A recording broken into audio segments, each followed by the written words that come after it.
lugar, abrir em Hebreus capítulo 1.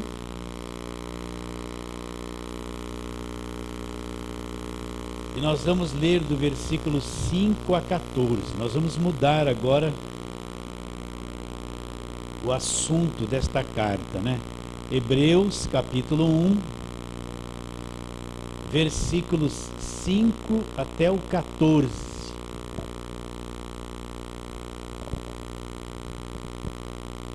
Todos já acharam? Eu vou ler.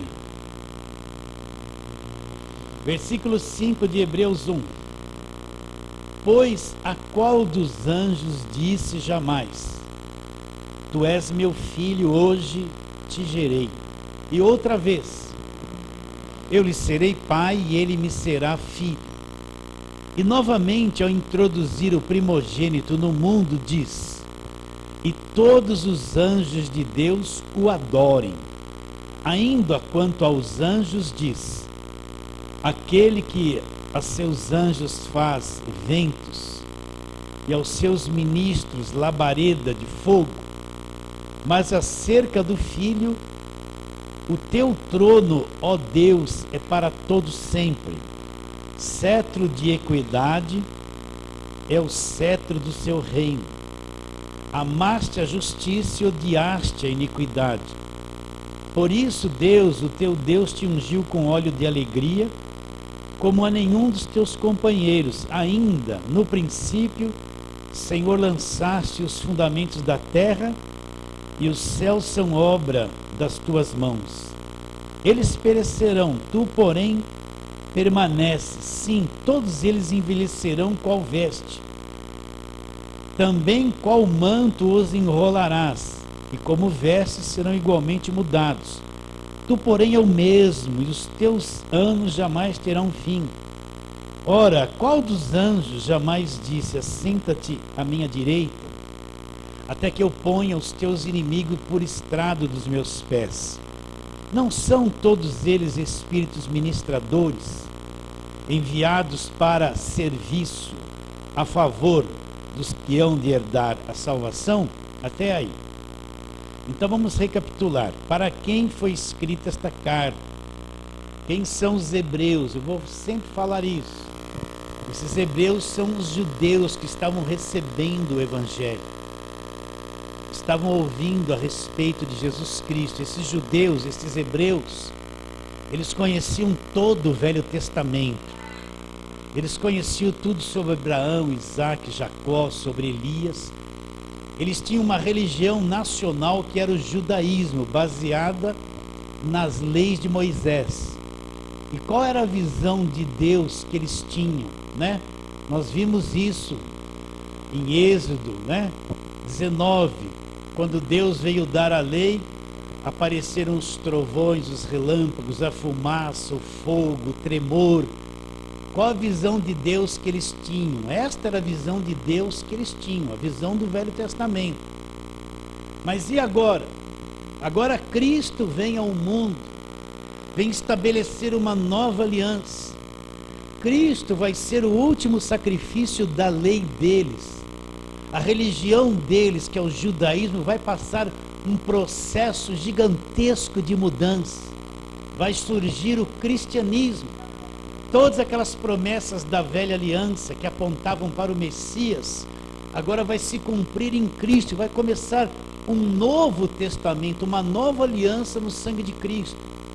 A visão que eles tinham de Deus, do monte, do trovão, do relâmpago, vai ser mudada, porque agora Cristo é o próprio Deus, que vem em forma de homem. Não vem mais relâmpago, trovão, raio, fogo. Agora Deus vai vir em forma de homem, como um cordeiro, vai cumprir toda aquela lei estabelecida por Moisés. O fim de toda aquela religiosidade agora é Jesus Cristo, e vai começar uma nova etapa, vai surgir o cristianismo, que são os seguidores de Cristo. Então, o escritor sabe que eles têm muita dificuldade na mente deles para aceitar essa mudança. Desde criança eles ouvem a história da criação do mundo, eles ouvem sobre os patriarcas, Abraão, Isaac, Jacó, eles conhecem a história do povo judeu, eles conhecem os dois principais reis, Davi e Salomão, eles conhecem os profetas, né? E tudo isso vai ser mudado agora. Agora os sacrifícios que eles faziam continuamente vai se acabar. O sacerdócio levítico, que foi estabelecido por Deus, vai se acabar. O sumo sacerdote agora vem um verdadeiro, que é Jesus Cristo. Então imagine eles agora dificuldade para aceitar o cristianismo, para aceitar a nova aliança, para crer em Cristo. O escritor de Hebreus é alguém que conhece muito do Velho Testamento, e Deus está usando ele para ajudar alguns judeus que estão ouvindo o Evangelho nesse período de mudança e de transição. Então não é uma coisa fácil você viver 30 anos com a cabeça numa religião e vem uma coisa nova que é o complemento do que você crê, e você aceitar a mudança de Deus. É uma dificuldade enorme, só por Deus que isso pode acontecer. Então o escritor de Hebreus é alguém que conhece o Velho Testamento, e Deus está ungindo ele, vai estar preparando ele, alguém capacitado para fazer essa transição do velho para o novo. Então ele tem que explicar todas as mudanças que ocorreram em Cristo. Ele tem que explicar que Cristo é aquele que foi prometido desde Gênesis 3,15, quando Deus amaldiçoou a serpente e falou para a serpente: olha, da semente da mulher vai se levantar um que vai te ferir a cabeça. Então esse escritor tem que preparar, mostrar Cristo para eles e dizer que este Cristo é o que foi profetizado no Velho Testamento inteirinho, é Ele agora. Então os hebreus vão ter muita dificuldade de aceitar e de entender isso. É que nem você pegar um crente que está há 20 anos fazendo campanha e dá glória, né? Com essa mentalidade, lutando contra o diabo há 20 anos, passando óleo na parede há 20 anos, você fala para ele: olha, Cristo já fez uma obra na cruz perfeita, você não precisa mais ficar dando glória, glória. Estava passando numa esquina, tinha um irmãozinho dizendo assim: ah, quer ver o diabo fugir? É só você dar glória. Onde está escrito que você dá glória e o diabo vai fugir? Não tem nada a ver, na cabeça dele é isso. É a mesma coisa você pregar a graça, o evangelho, levar um povo de uma transição de 20 anos de campanha, de dar glória, de pentecostalismo, de grita, de dom, que é só isso que eles fazem, de barulho.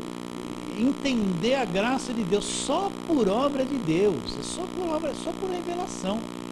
Então esse é o quadro. Então nós começamos lendo do versículo 1 até o versículo 4, onde o escritor apresenta Cristo como Criador de todas as coisas, como a expressão exata de Deus, e a Cristo é apresentado como o resplendor da glória de Deus, né?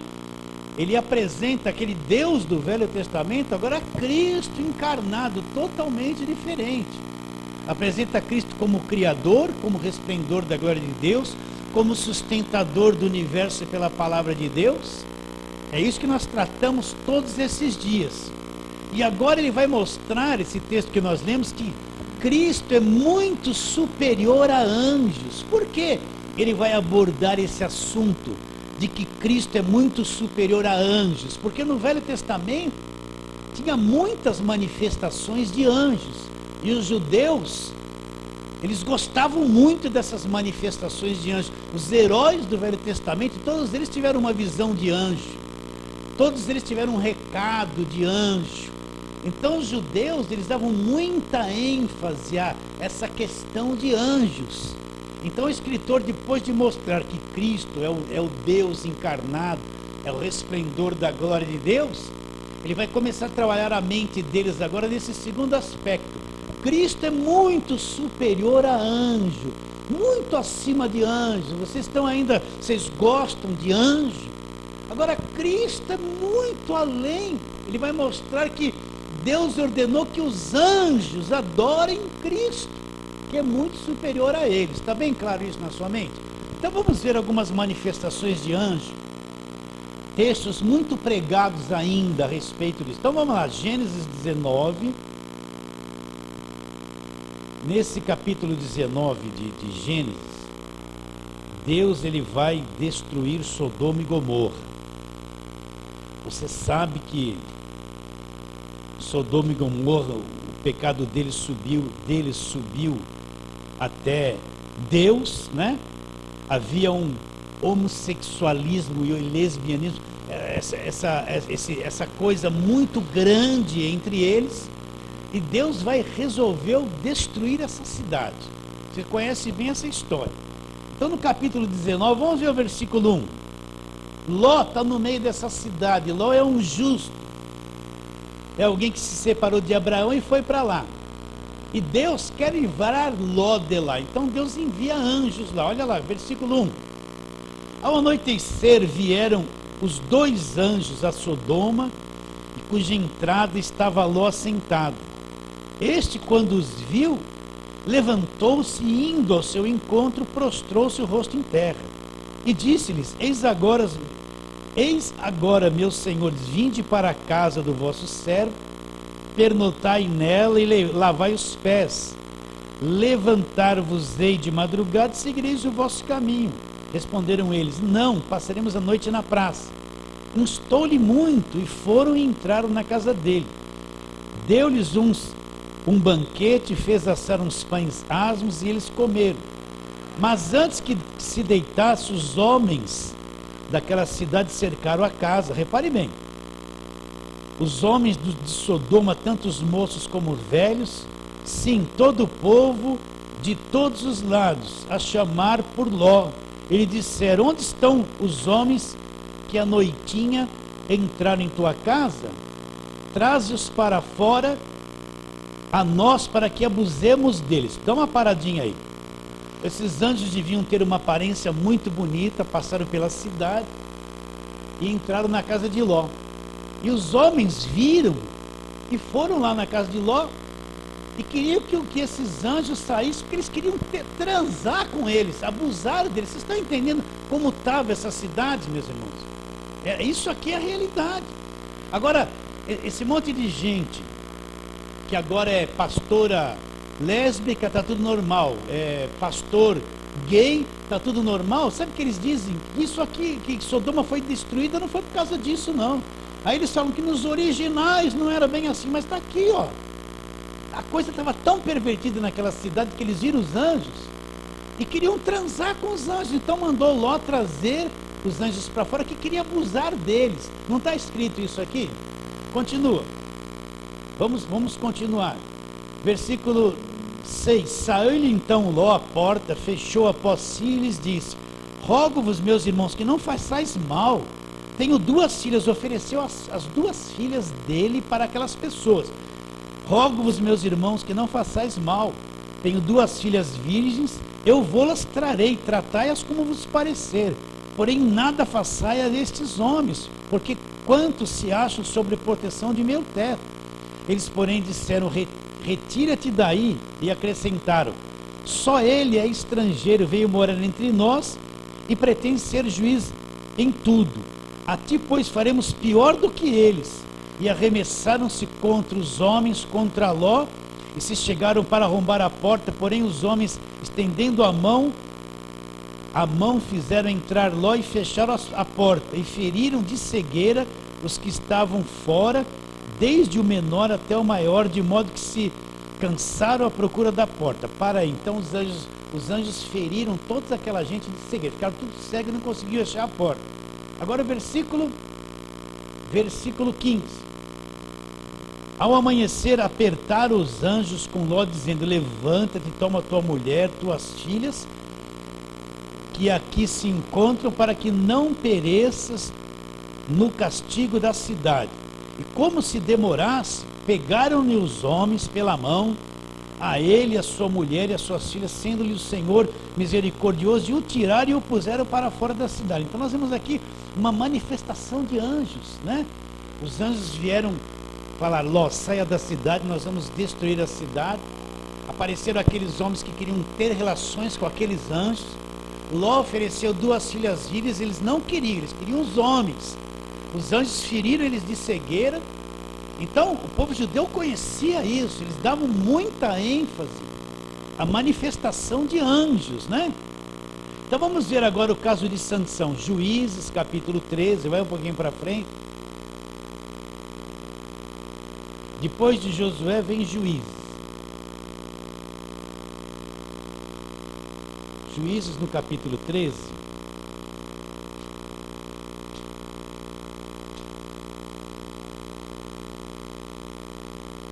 O nascimento de Sansão. Vamos ler um pouquinho aqui. Então vamos ler. Vamos ler desde o versículo 1. Eu tenho que ler bastante, vocês têm que acompanhar, tá bom, queridos? Então, Juízes, capítulo 13.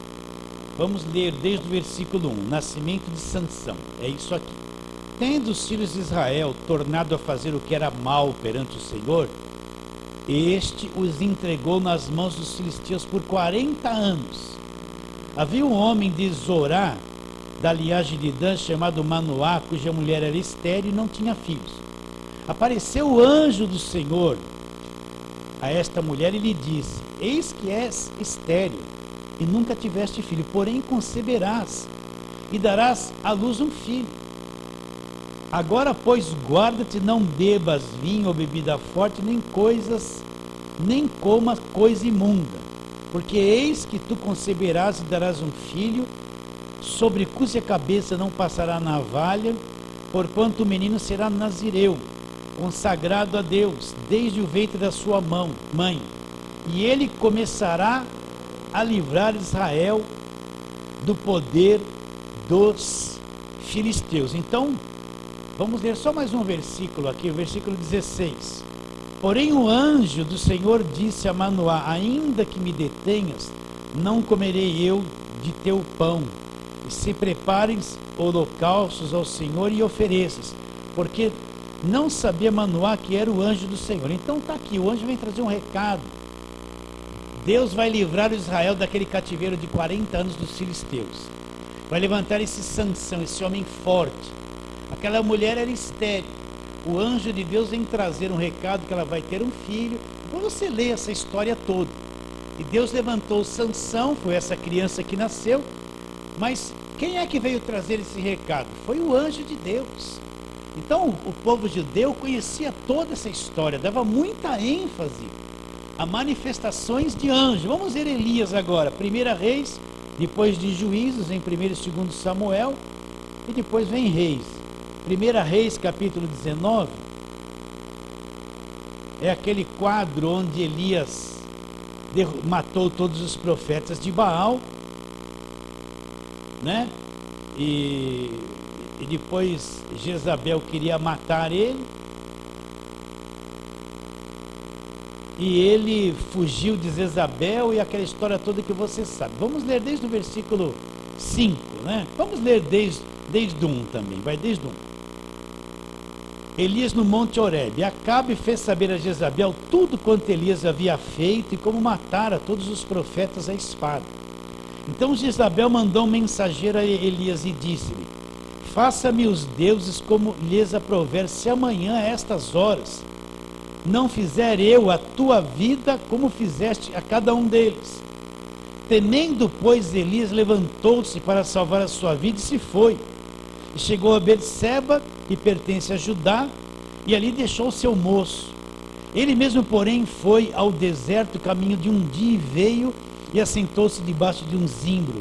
E pediu para si a morte e disse: basta, toma agora, ó Senhor, minha alma, pois não sou melhor que meus pais. Deitou-se e dormiu debaixo do zimbro.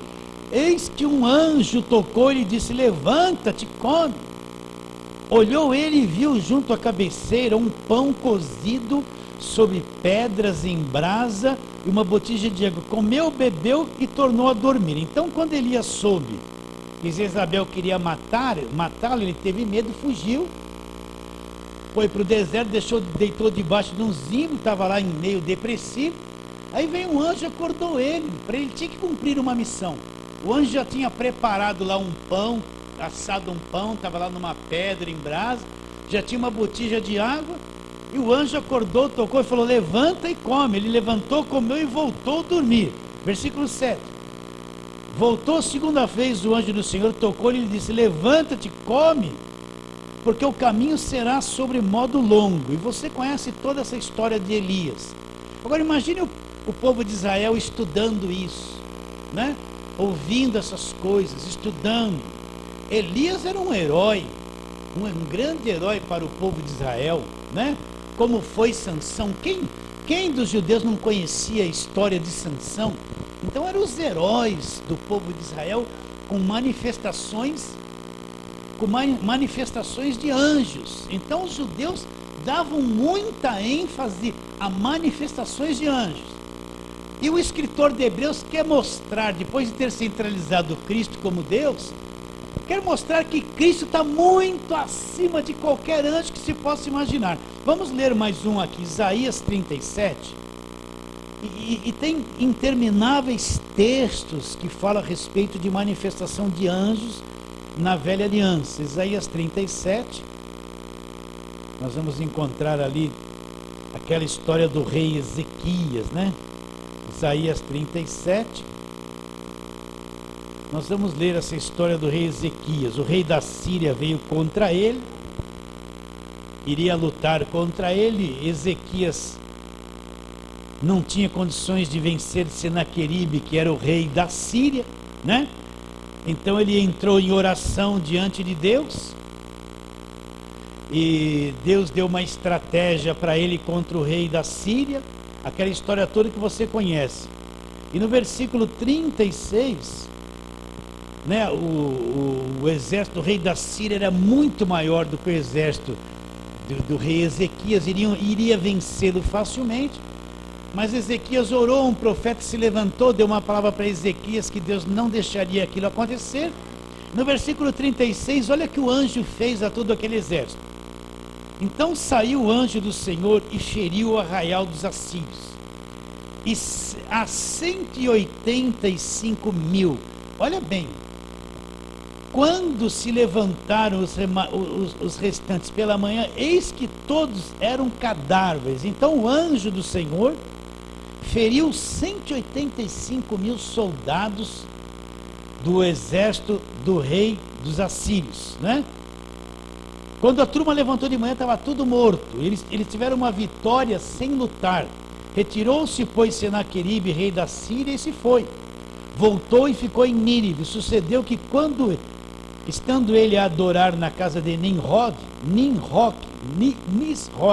seu Deus, Adrameleque e Cerezer, seus filhos, o feriram a espada e fugiram para a terra de Ararat. E Esar-Edom, seu filho, reinou em seu lugar. Então, o anjo do Senhor se manifestou em favor do rei Ezequias, acabou com o exército dos assírios e deu uma grande vitória a eles sem que eles lutassem. Imagina um judeu conhecendo essa história. Eles ficavam empolgados. Poxa, um anjo de Deus acabou com o exército todo, sem que o povo de Israel lutasse em nada. Aquilo era uma questão de fé, não é? Está bem claro isso na sua mente. Então, quase, se você for procurar o Velho Testamento, aparece muito o anjo do Senhor, o anjo do Senhor. Agora, o escritor de Hebreus quer mostrar que Jesus é muito maior que anjos, quer tirar essa coisa da mente daqueles judeus que estão recebendo o Evangelho.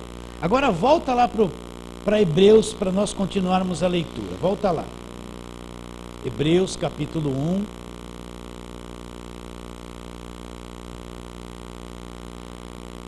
E vamos ler desde o versículo 5 de novo. Ele está fazendo essa comparação. Ele quer mostrar que Cristo é muito superior a anjos, que agora Cristo está muito acima de tudo isso. Ele fala no versículo 5 de Hebreus 1: pois a qual dos anjos disse: tu és meu filho, eu hoje te gerei, e outra vez eu lhe serei pai, e ele me será filho. Para aí. Então Deus nunca tratou um dos anjos dele como filho gerado por ele. Deus nunca dirigiu uma palavra assim a anjos. Os anjos são seres criados por Deus. Mas Deus, em hipótese alguma, se dirigiu a qualquer anjo, igualando ele a Jesus Cristo, tratando ele de filho. Então ele começa dizendo isso. Vamos ler de novo. pois, a qual dos anjos disse: jamais tu és meu filho, hoje te gerei. E outra vez, eu lhe serei pai, e ele me será filho. E novamente, ao introduzir o primogênito do mundo, diz o quê? E todos os anjos de Deus o adorem. Então, quando Cristo nasce nesse mundo, Deus diz aos anjos, todos os anjos de Deus vão fazer o que com Jesus Cristo? Vão adorá-lo, porque Cristo é Deus, é superior a qualquer anjo. Quantos cultos eu tive no passado que a pessoa falava assim: Jesus está aqui, amém. Não sei nenhum glória. Falava assim: o anjo de Deus está aqui. O varão de branco, todo mundo explodia. Poxa, o anjo foi criado por Jesus Cristo, gente. Você já não tem lugar assim?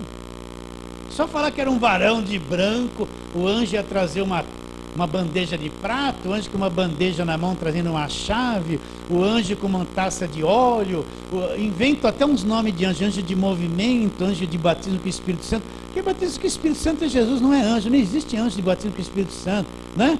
Anjo que está derramando um óleo, é o anjo que está abrindo uma porta. Nossa, agora nem tanto, mas eu passei naquela década de 80, quanta conversa de anjo, porque o anjo, porque o anjo, porque olha o anjo, porque olha o anjo, não é verdade? Só que nunca aconteceu nada daquelas visões.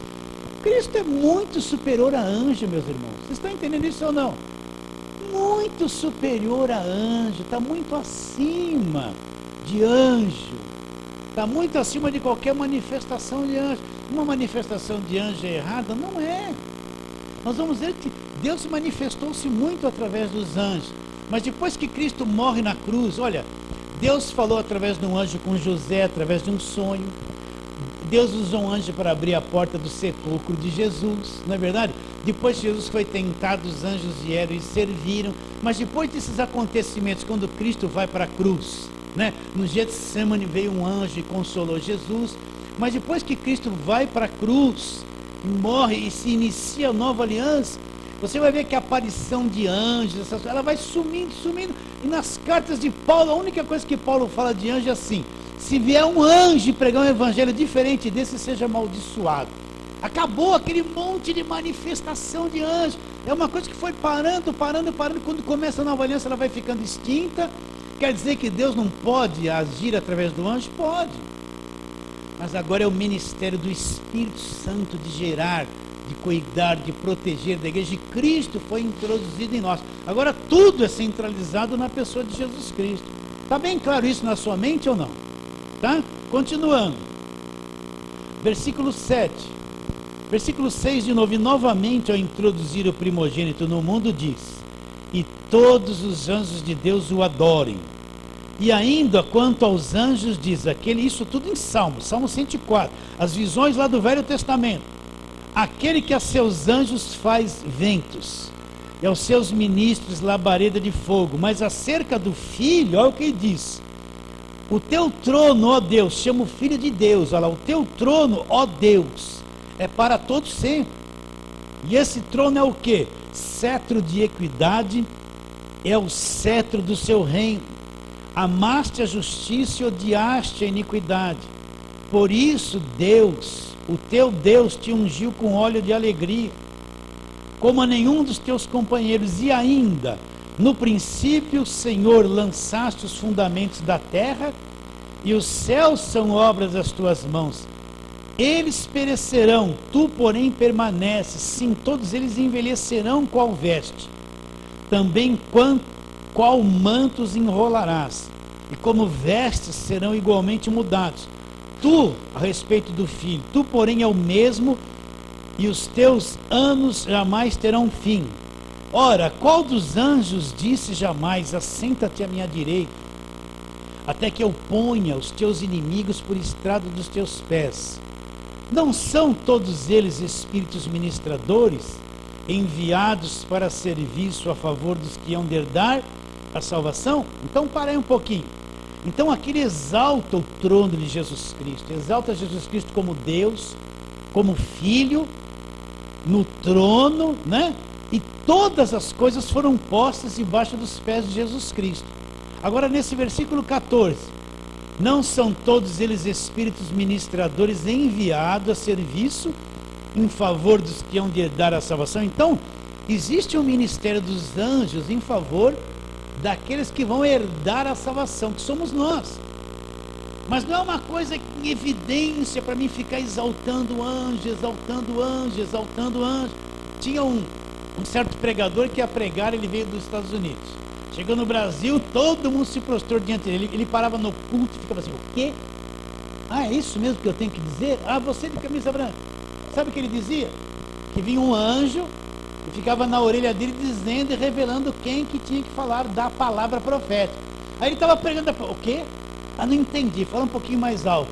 E aquela turma toda se prostrava, dava glória. Pura enrolação, pura enrolação. Vocês estão entendendo isso ou não? Mas existe um ministério de anjos em favor da igreja? Existe, existe. São espíritos ministradores enviados para serviço de quem? A favor daqueles que vão herdar a salvação. Então você pode ter certeza que tem anjo que te livra, mas não é uma coisa visível que aparece a todo momento. Está bem claro isso? A nossa ênfase não é anjo. A nossa ênfase é o quê? A pessoa de Jesus Cristo. Agora nós vamos ler um texto polêmico que você tem que prestar bastante atenção. Então, para mim, eu vou ler isso e vou fazer algumas perguntas. Capítulo 2. Por esta razão importa que nos apeguemos com mais firmeza às verdades ouvidas, para que delas jamais nos desviemos.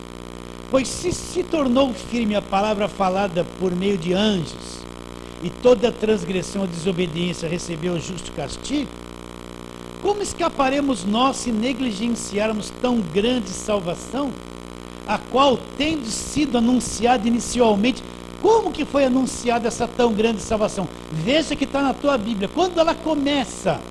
Sendo anunciada inicialmente pelo Senhor.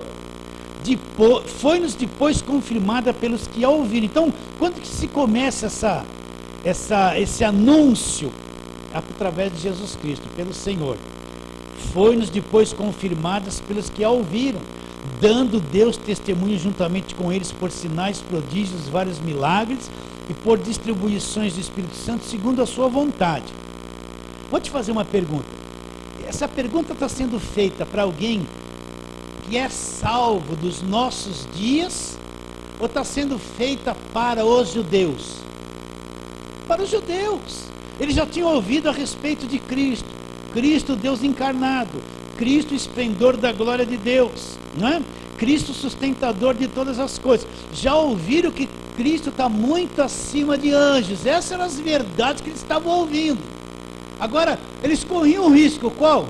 De voltar para trás, de não acreditar nada disso, de voltar para a lei, de ficar em Moisés, ficar com as suas tradições.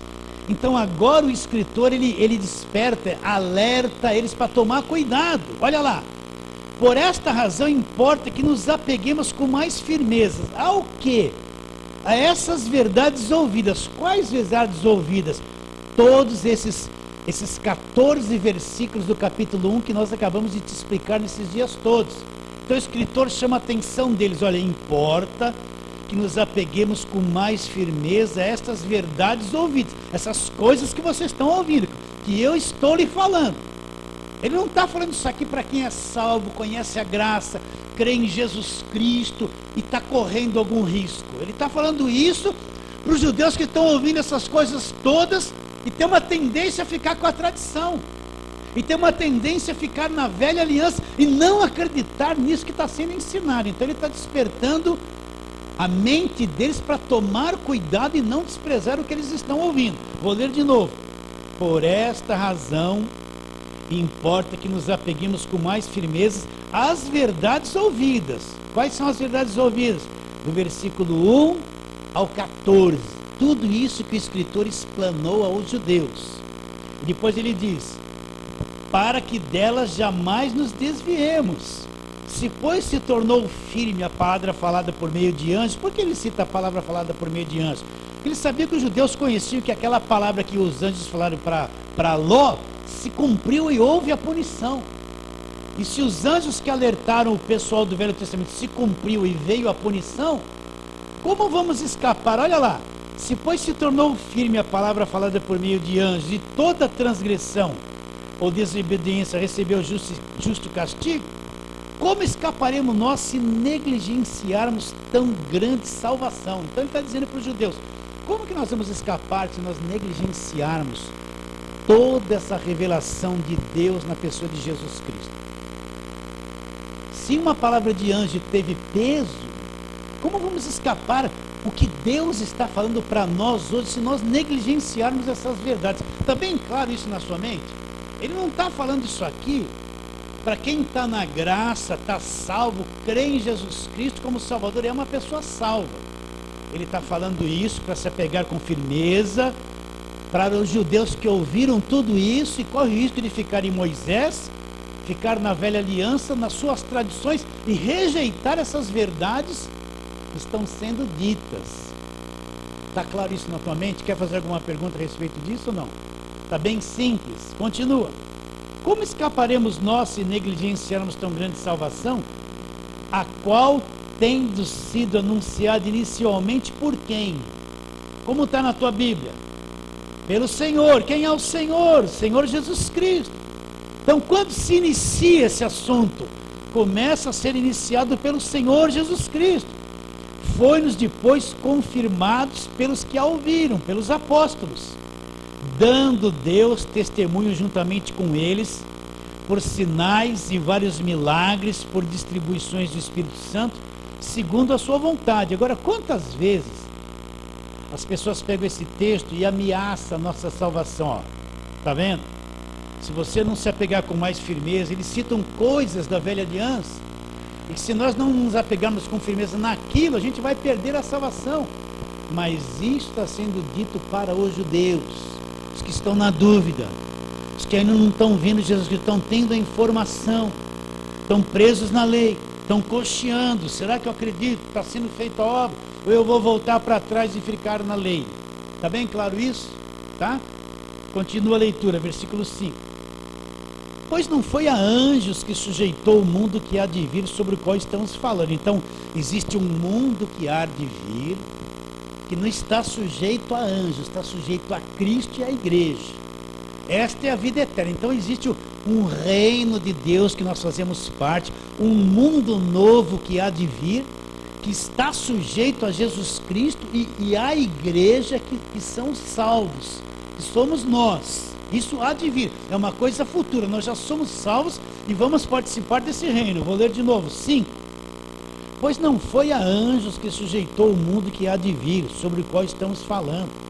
Antes alguém em certo lugar deu pleno testemunho dizendo: que é o homem que dele te lembres, ou o filho de um homem que o visites?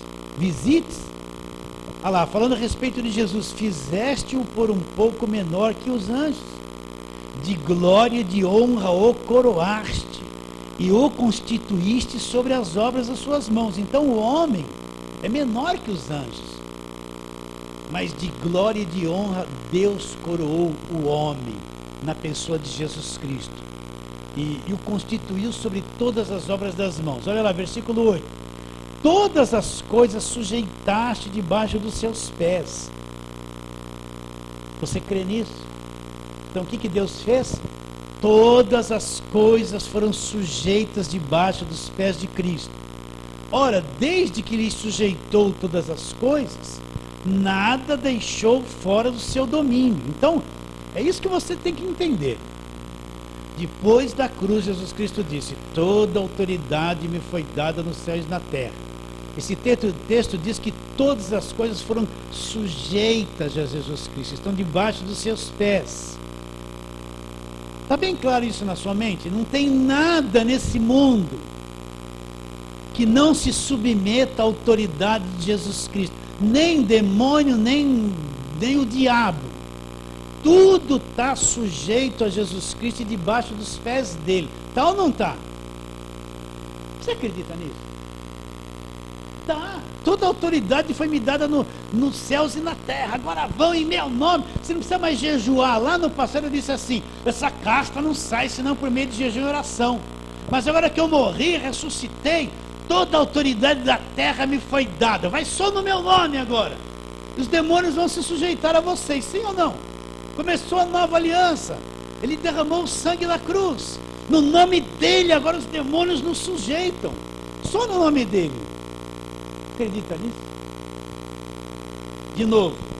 Ora, versículo 8, vou ler de novo. Todas as coisas sujeitaste debaixo dos seus pés. Ora, desde que lhe sujeitou todas as coisas, nada deixou fora do seu domínio. Agora, porém, ainda não vemos todas as coisas a ele sujeitas. Vemos, todavia, aquele que por um pouco, a respeito de Cristo, tendo sido feito menor que os anjos, Jesus, por causa do sofrimento da morte, foi coroado de glória e de honra, para que pela graça de Deus provasse a morte por todo homem. Para aí. Então Cristo, meu irmão, ele provou, ele experimentou a morte por todo homem. Então, o crente não precisa ter medo de morrer, né? A pessoa pensa assim: ai, quando eu morrer e eu sair do corpo, será que eu vou sentir dor? E quando eu parar de respirar, o que vai acontecer? E quando eu sentir meu coração parar e eu lá dentro do caixão, será que eu vou estar sentindo alguma coisa? Não. Cristo provou a morte, os sintomas da morte, entenda. Ele provou o sentimento da morte por todos nós. Ele tomou o nosso lugar até nisso. Por isso que em João 5,14 ele fala o quê? Quem crê já passou da morte para a vida, já passou da morte para a vida. Então a morte para nós vai ser a maior alegria. Eu acho que a hora que a gente sair do corpo e já ver os anjos, e já entrar em toda a glória, vai ser um regozijo total. Você entendeu isso? Agora ele provou a morte por todos nós, para que nós não provemos. Esse corpo vai morrer, ele já está condenado. Mas o sofrimento da morte nós não vamos ver, porque Jesus já passou isso na morte por nós. Continuando a leitura. Vemos, versículo 9: todavia aquele que por um pouco, tendo sido feito menor que os anjos, Jesus, por causa do sofrimento da morte, foi coroado de glória e de honra, para que pela graça de Deus, olha lá, provasse a morte por todo homem. Porque convinha que aquele por cuja causa e por quem todas as coisas existem, conduzindo muitos filhos à glória, aperfeiçoasse por meio de sofrimentos o autor da salvação dele. Então, Jesus Cristo foi aperfeiçoado por meio dos sofrimentos, porque ele é o autor da nossa salvação. Versículo 11: pois tanto que santifica, quem é o que santifica? Jesus Cristo. Como os que são santificados. Quem são santificados? Somos nós que cremos. Todos vêm de um só. Por isso é que ele não se envergonha de lhes chamar irmãos. Agora ele cita o Salmo 22. Aos meus irmãos declarei o teu nome, cantar-te-ei louvores no meio da congregação. E outra vez: eu porei nele a minha confiança. E ainda: eis aqui estou eu e os filhos que Deus me deu. Ele cita o Velho Testamento, Isaías 8,17 e Isaías 8,18. Agora para um pouquinho, está bem claro isso na tua mente? Então Cristo é muito superior aos anjos. Ele está no trono, o trono dele é cetro de equidade. Ele é o Deus assentado à direita de Deus. Está muito acima de anjos, muito superior a anjos. Ele foi feito um pouco menor que anjos porque assumiu um corpo humano, mas ele foi coroado de glória e de honra. Agora, ficou bem claro para quem ele diz: importa que nos apeguemos com mais firmeza às verdades ouvidas. Para quem que ele está falando isso? Para os judeus que estavam com um pé ali, outro aqui. Alguns estavam com dificuldade de entender Jesus Cristo, de entender a nova aliança, poder correr o risco de voltar para trás. Mas ele não está pondo em risco a nossa salvação. Nós não somos judeus, nós já somos salvos, estamos na graça e cremos em Cristo. Eles corriam o risco de voltar para trás e ficar em Moisés e rejeitar as verdades ouvidas. Está claro isso na sua mente? Sim ou não? Alguma pergunta a respeito? Fala, Célia, bem alto.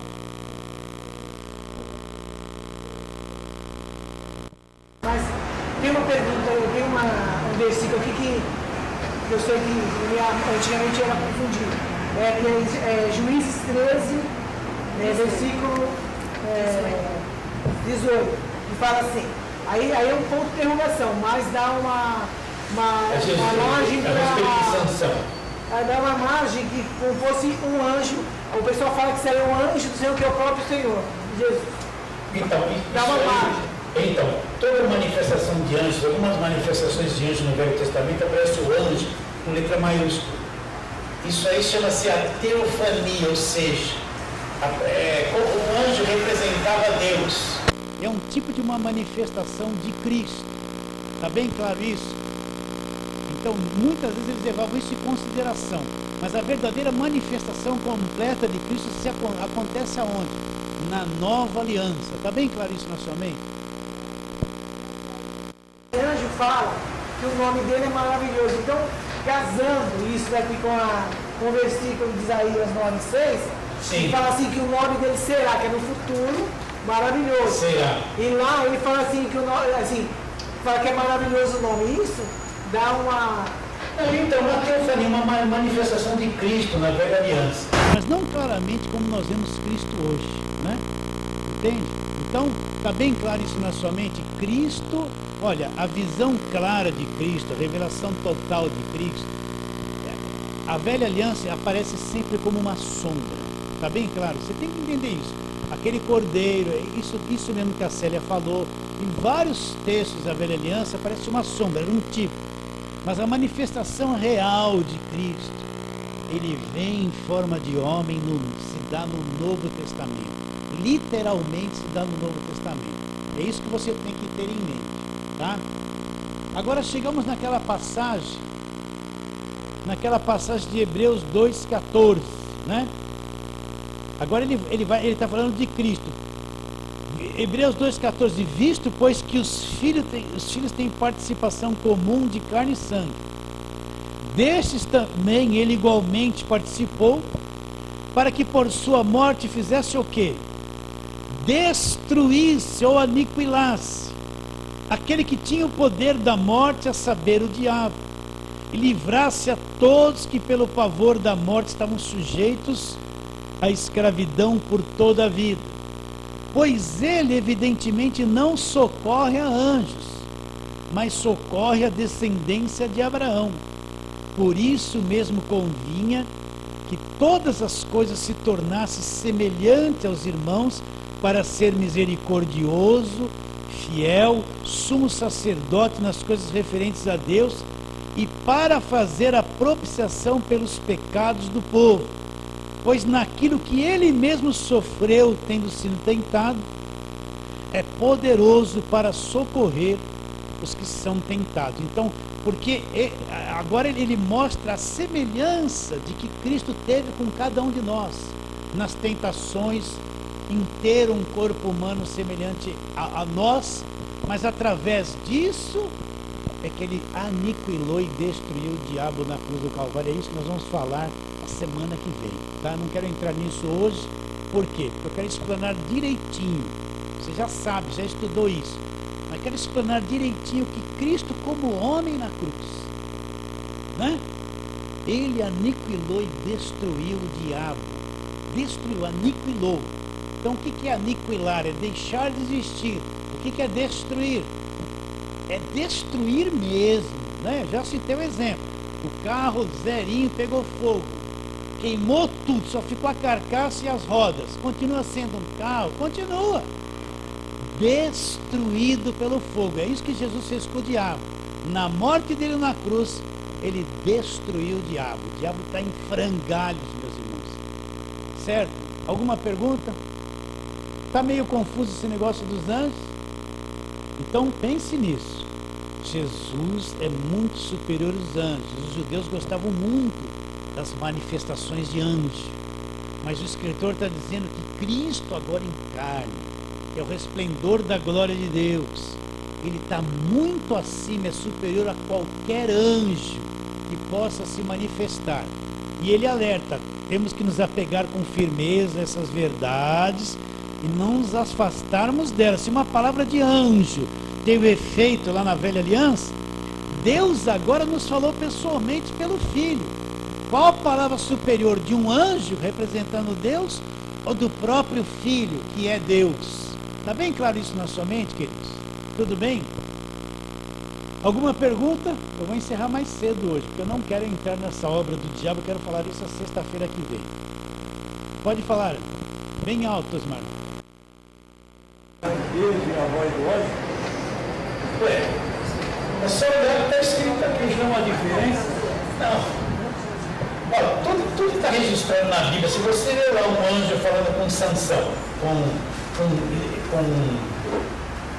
Elias. O anjo quer dizer um mensageiro, um enviado de Deus. Se aquele anjo estava ali, aquela palavra do anjo foi um recado que Deus mandou para Elias. Aquilo ali era o anjo falando, literalmente, mas debaixo de uma autorização, de uma orientação de Deus. Está claro isso? Quando elas foram lá no sepulcro, embalsamar Jesus, era a tradição deles. A Bíblia diz que tinha um anjo que tirou a pedra e sentou diante delas. E a quem buscais? Buscais a Jesus, que entre os mortos ele está vivo. Foi literalmente um anjo que falou. Está claro isso? Agora, todas as demais escrituras é Deus falando através dos apóstolos. Fala, Márcio.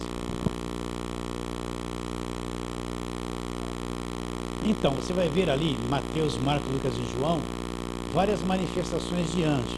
Vem um anjo, fala com Maria, o anjo Gabriel é dado até o nome dele. José, depois que Maria está grávida, e Herodes manda matar as crianças daquela idade, porque os pastores vieram procurar o rei de Israel. Então José, num sonho, vem um anjo e fala com ele. Tudo isso aí você vai encontrar em Mateus, Marcos, Lucas e João. Você vai encontrar a manifestação do anjo quando Paulo e Silas, ou Pedro, está preso numa prisão, veio o anjo e soltou. Mas daí para frente, você vai ver que a manifestação de anjo, ela não é registrada mais. Aí surge um apóstolo Paulo, vem as cartas, as escrituras, e a manifestação de anjo agindo, ela é como que oculta, não aparece mais. Vem a revelação da nova aliança. Não que Deus pôs isso de lado, né? Mas já não tem tanta evidência, né? Vê se João falou a respeito do anjo, se Pedro falou, se Judas falou, se Paulo citava. Não, agora eles tinham a revelação. Cristo em nós, a esperança da glória, o Espírito está em nós. Agora, a eficácia da nova aliança é muito superior à da velha aliança. Claro. Sim, acampa teus anjos, é certo fazer isso? Sim, Salmo 37, anjo do Senhor. Meus irmãos, você precisa mudar. Olha, não fica assim. Senhor, põe um anjo lá do lado do meu filho. Fala, Senhor, guarda o meu filho. Senhor, acampa. Isso é a oração da velha aliança, é o costume antigo que a gente tinha. Senhor, acampa o teu anjo agora em volta de casa. Não, não te deixarei, não te desampararei. Deus está comigo, então não precisa ficar orando, pedindo para Deus acampar anjo, guardar com anjo, pôr um anjo. Esquece esse tipo de oração. O Senhor está comigo todos os momentos. Habita em mim pelo Espírito, está comigo. Acabou, não precisa pedir. Prefiro mais ele do que um anjo, e você? Não, é um hábito errado, antigo, mentalidade antiga ainda. Ainda se algum de vocês fala, o sangue de Jesus tem poder, é mentalidade antiga ainda. Precisa renovar a mente. Então, agora Deus está com a gente. Fala, querido, bem alto. O anjo, ele já está a nosso serviço sem a gente pedir. Ele é salvo. Ele é um espírito ministrador enviado para prestar um serviço para aqueles que hão de herdar a salvação. Agora, o ministério deles não é uma coisa que eu estou vendo aqui toda hora, está acontecendo. Eu vejo Jesus Cristo. Está bem claro isso, queridos? Sim ou não? Então, essa oração é aquela oração antiga. Nossa Senhor, acampa o teu... Não, pera um pouquinho. Deus me perdoa, eu tenho uma mente renovada. O Senhor está comigo o tempo todo. Acabou o problema. Isso aí é coisa antiga ainda, Márcio. Vocês estão orando assim. Não, pastor, eu perguntei porque assim, eu já vejo pessoas falando. Eu também já ouvi. Acampa teus anjos ao meu redor, eu oro assim, eu não oro mesmo para os anjos em casa. casa, mas a gente às vezes não sabe, né, pastor? Assim, então, mas tem que Jesus não está com você todos os dias. Quem habita dentro de você? Maior é o que está em nós do que aquele que está no mundo. O maior já está em mim. Anda nessa fé, nessa confiança. Pode falar, Sílvia. Não, é que eu estava lendo aqui Josué, capítulo 5, o versículo 13, né? Quando esse anjo aparece a Josué, os anjos não aceitam a adoração. E Josué se prostrou diante desse anjo e esse anjo aceitou a adoração. É um tipo um tipo de uma manifestação de uma manifestação de Jesus. Mas teofania é uma manifestação de Deus, não é? Então, é de Deus. Mas os anjos são inferiores. Deixa eu ver lá em Josué. Josué 6. Josué 5, 13, assim. Então Josué, ao pé de Jericó, levantou os olhos e eis que achava em pé diante dele um homem que trazia na mão uma espada. Josué chegou-se diante dele: és tu dos nossos adversários? Respondeu ele: não sou príncipe. Josué se prostrou com o rosto em terra e o adorou. Então é uma teofania, uma manifestação de Deus e de Cristo. É verdade, né? Mas está bem claro que o anjo é superior, ou aliás, Jesus é superior aos anjos. Porque ele é Deus. Agora tem gente que prega que Jesus é o arcanjo Miguel, que se manifesta no Velho Testamento. Ele é o criador do arcanjo.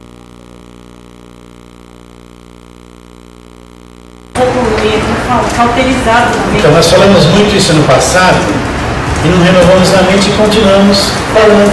Então agora desperta. Eu não oro mais assim. Eu oro, pô, o Senhor está comigo. Sou um redimido, habita em mim, né? Eu lembro que eu antigamente ia pegar uma estrada, minha sogra morava lá em Sumaré, já falei isso para vocês. Antes de sair eu falava assim: Deus me guarda, Senhor me livra do mal, me livra, manda um teu anjo na minha frente, me livra, com aquele medo na estrada. Agora quando eu saio para pegar uma estrada, nem oro mais. Deus está comigo, porque eu vou orar aquilo que eu creio. Eu que anjo, agora eu saio em paz, nem oro mais, gente. Ele está comigo o tempo todo. Eu vou ficar com aquele medo de não, vai, Senhor, põe o teu anjo, me livra, me guarda. Eu falo: Senhor, o Senhor sempre está comigo, vai em paz. E se furar o pneu, furou, não tem problema. Fala sério. Essa oração, para nós, que nós temos Cristo, temos nele. Mas é errado falar assim: Senhor, para outra pessoa, para o terceiro, dê ordem aos seus anjos para acampar ao redor dele para guardar. Não, para outra pessoa, porque nos guarda, nós cremos nisso. E é errado falar assim: Senhor, dê ordem aos seus anjos para acampar ao redor daquela pessoa para guardar. Você está pedindo para Deus guardar uma pessoa, até porque Ele manda um anjo. Então agora, para nós não, para nós sabemos. E para o outro. Se você estiver percebido por alguém, o critério de como Deus vai guardar pertence a Ele. Eu vou falar: Senhor, dá uma ordem, eu vou ordenar o que Ele tem que fazer. É o critério dele. Então, mas minha irmã, presta atenção. Mas a gente está no inconsciente assim: eu acho que eu vou mandar um anjo, pedir para eles mandar um anjo, ele vai ficar seguro. E se você orar só assim: Senhor, abençoe e guarda fulano de tal, e deixar na mão dele como ele vai fazer, não é melhor? Então é um hábito antigo esse, porque chegou um tempo que só falava em anjo, né? É nesse tempo: Senhor, põe o teu anjo ali, Senhor, põe o teu anjo lá. Eu tinha uma irmã que era da igreja e falava assim: Senhor, põe o teu anjo em cima do meu telhado, dois do lado, um na frente e um atrás. Essa é a oração dela antes de dormir toda noite, porque era isso aí que falavam na cabeça dela. Agora, presta atenção, ó. Ele está conosco em todos os instantes. Em todos os Deus, o Senhor está comigo. Eu nem oro mais, me guarda, me livra. Mesmo aquela oração do Pai Nosso: livra-nos do mal. Eu não oro assim mais: Senhor, o Senhor vai me livrar do mal, porque eu sou teu filho. O Senhor já me livra. Eu nasci de novo. Eu não sou justificado, redimido. Maior não é aquele que está em mim. Então, Senhor,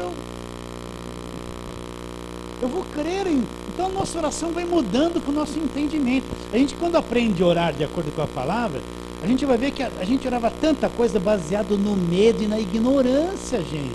Pedir um montão de coisas que a nova aliança já revela que é.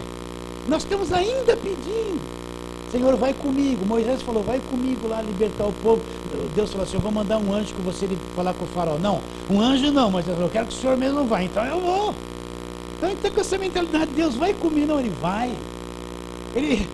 Nós estamos na mão dele, ninguém os arrebatará da minha mão. Onde você está? Na mão dele. Então não vou orar, Deus vai comigo. Não, o Senhor está comigo. Eu que estou nas tuas mãos. É a mente renovada com o Evangelho. A oração muda, gente. Você entendeu? Você está preocupado com o filho. Então a preocupação, o que a gente quer fazer com o filho? A gente quer pôr até o sapato dele. Não quer? A gente vai orar com aquela cabeça de pai e de mãe. Senhor, Senhor, guarda meu filho, livre ele do mal. Se ele chegar naquela esquina, se ele fizer aí. Não, ora assim, Senhor, confio que o meu filho está na tua mão. Agora, como o Senhor vai fazer, não quero nem saber. Eu só quero acreditar que está. Então, eu não quero usar o sentimento humano para falar para Deus fazer as coisas. No fim, eu estou orando o meu sentimento, minha preocupação. Uma oração que eu não estou nem acreditando, gente. Não descansa. É verdade. Está bem claro isso, então, irmãos? Então tá bom. Então nós vamos entrar em Hebreus 2,14 na semana que vem, tá?